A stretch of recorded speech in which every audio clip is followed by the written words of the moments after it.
Hola amigos, ¿cómo están? Quería en esta cuarentena en la que estamos atravesando dejarte un desafío, además de los cuidados, ¿no?, que tenemos que tomar. Acá estamos en la clínica con las precauciones y los cuidados.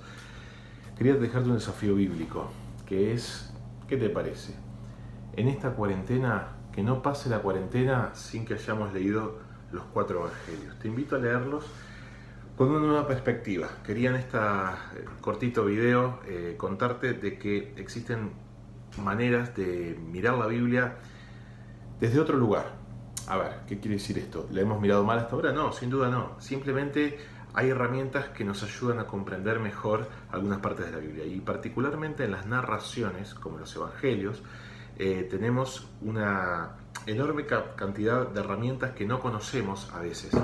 En este libro, Cómo leer los relatos bíblicos, yo encontré, es un libro maravilloso de presencia teológica, Salterrae, una excelente editorial europea.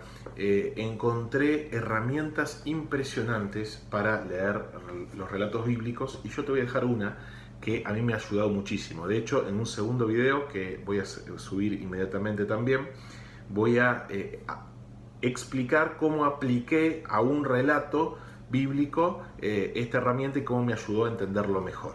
Y es lo siguiente: hay un capítulo de tantas herramientas que provee este libro que se llama, nos orienta a una perspectiva que se llama narratología, estudios, aproximación narratológica al texto, ¿no?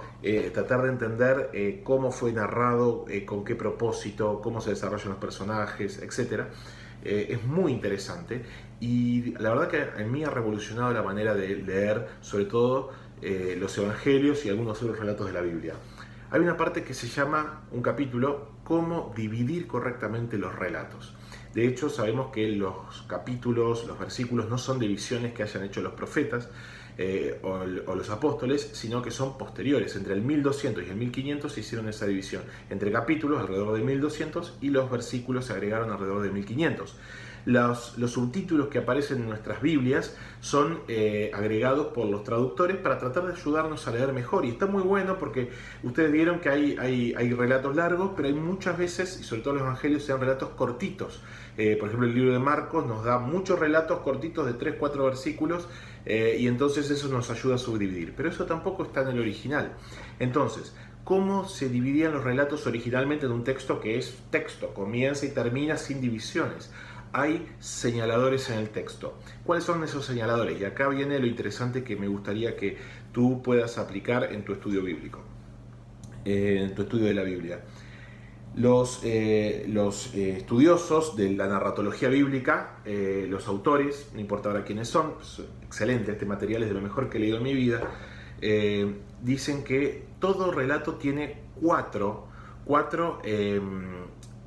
elementos que utiliza para dar una línea de eventos, una trama, para darle sentido al relato. Y esos elementos son tiempo, lugar, tema y finalmente personajes. Entonces, estos 4 elementos constituyen el relato. Un tiempo, en un día tal, y hay cortes. Después de esto salió y fue a Judea. Cambia el tiempo, cambia el relato.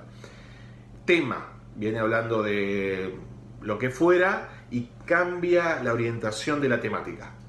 Los personajes, entran y salen diferentes personajes, ¿no? Deja de centrarse en Jesús y pasa a centrarse en Juan el Bautista, por ejemplo, o viceversa, o en algún apóstol en particular. Cambian los personajes me faltó el lugar, ¿no? Un movimiento, ¿no? Saliendo de allí fue a otro lugar, ¿no? Al otro día, ese sería tiempo. Bueno, más o menos creo que queda claro. Tiempo, lugar, personajes y tema. Estos son los 4 elementos constitutivos del relato. Los autores aquí dicen que el criterio general para el cambio de un relato a otro es que cuando 2 o 3 de estos elementos continúan, el relato continúa, no se corta. Entonces nosotros tenemos que tratar de releer los evangelios tratando de evaluar dónde genuinamente se corta el relato. Y esto va a cambiar nuestra forma de ver los relatos. No es que vamos a sacar conclusiones radicalmente distintas, sino que vamos a alimentar las cosas que ya sabemos y vamos a darle nuevo sentido más profundo a los relatos bíblicos. Y en el próximo video te voy a explicar cómo yo, estudiando mi Biblia y aprendiendo estos principios, lo apliqué y entendí un relato de manera distinta, como para que vos puedas ver cómo hacerlo vos mismo y lo vas a entender mejor. Hasta el próximo video.